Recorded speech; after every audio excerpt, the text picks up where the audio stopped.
आता पुढे राहून बोलायची आहे. म्हणूनच आम्ही आता बोलणार, तोपर्यंत बोलणार जोपर्यंत हा आवाज दिल्लीपर्यंत जात नाही. तुम्ही सगळे आज इथे सपोर्टला आले आमच्या विद्यार्थ्यांसाठी, तुमचे खूप खूप धन्यवाद. खूप छान वाटत आहे आणि proud to be a Gen Z.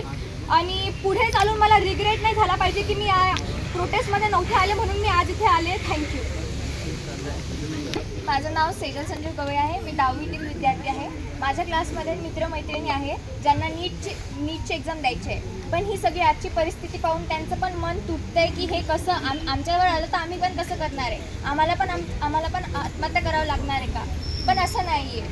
आपल्याला त्या सगळ्यांसाठी उभं राहायचं आहे. आज आपण इथे त्याच्यासाठी आलो आहे. ह्या जेनझीला आपल्याला दाखवून द्यायचं की आम्ही पण कमी नाही आहे.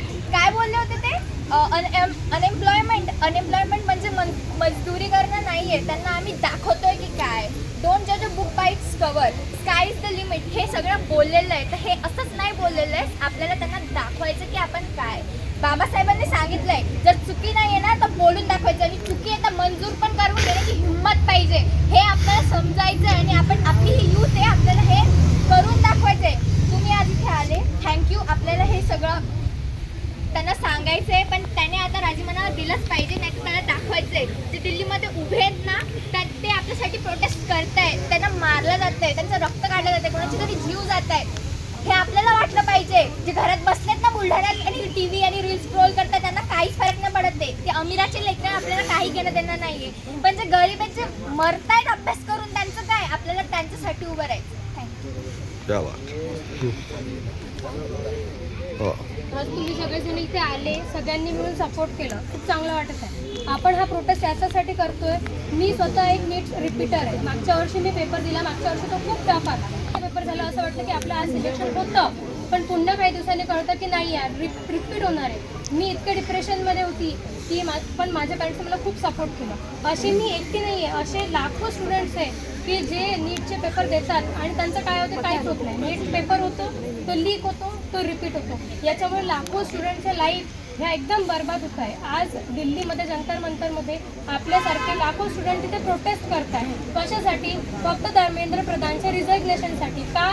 कारण तो एकही एक्झामिनेशन फेअर कंडक्ट करू शकत नाही आहे, बिलकुल कंडक्ट करत नाही आहे. तर आज माझं म्हणणं हेच आहे की धर्मेंद्र प्रधान यांनी रिझाईन करावं, कारण तो एकही एक्झामिनेशन फेअर कंडक्ट करू शकत नाही. त्याला हे माहीत नाही आहे, तो तिथे बसून मजा मारतो. पण हे नीटचे स्टुडंट्सच एक समजू शकतो की त्याला त्याच्या थ्रू किती जावं लागतं. आपल्यासाठी 21 स्टुडंट्सनी त्यांचं बलिदान दिलेलं आहे. 21 स्टुडंट्स ते मेलेले आहेत. पीसफुली प्रोटेस्ट करत आलेलो आहे. अजूनही आपण पीसफुलीच प्रोटेस्ट करणार. आतापर्यंत एकाही नेत्याने कोणीच आपलं म्हणणं ऐकून घेतलेलं नाही आहे. आपल्या मागण्या काय ते समजून घेतलेलं नाही आहे. आता आपलं म्हणणं एकच आहे की सगळ्यांनी सोबत यावं. सगळ्यांनी त्यांना एकच म्हणावं की आम्हाला धर्मेंद्र प्रधानचं रेजिग्नेशन पाहिजे, आम्हाला न्याय पाहिजे. जेवढे स्टुडंटचं आयुष्य बरबाद झालेलं आहे त्यांची जबाबदारी तुम्ही आता घेतली पाहिजे. धन्यवाद. आता यामध्ये आलेले सगळे विद्यार्थी, यामध्ये विद्यार्थी असो, विद्यार्थ्यांचे पॅरेंट्स असो, बंधू भगिनी, तर यांना माहिती आहे आपण स्पर्धा परीक्षेचे विद्यार्थी कसे अभ्यास करतो, एका मिनिटासाठी एका सेकंदासाठी किती मेहनत घेतो.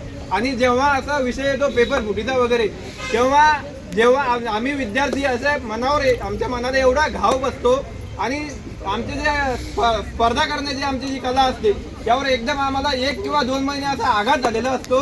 तर त्यामुळे आमचं पुन्हा पुस्तक घेण्याची पण इच्छा होत नाही यामध्ये. कारण यामध्ये आता माझ्यासारखे भक्कम विद्यार्थी आहे, यामध्ये ज्यांना माहीत आहे. तर त्यामुळे आम्हाला फक्त याच्या पुढे आम्हाला असा शब्द पाहिजे की यापुढे पेपर फुटी होणार नाही आणि विद्यार्थ्यांच्या कोणत्याही भविष्यासोबत खेळणार नाही कोणी. आम्हाला हाच न्याय पाहिजे. आणि विषय म्हणजे आम्ही कोणत्याही समाजाकडून किंवा कोणत्याही पक्षाचे माणसं नाही आहे.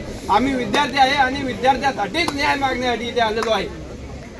आता आपल्यामध्ये एक मुलगा इथे हजर आहे ज्यांनी ही आजची जी कंडिशन सिच्युएशन आहे याच्यावरती त्यांनी एक रॅप लिहिलेला आहे. तर 2 मिनिट आपल्याला समोर रॅपमध्ये, त्यानंतर आपण सगळे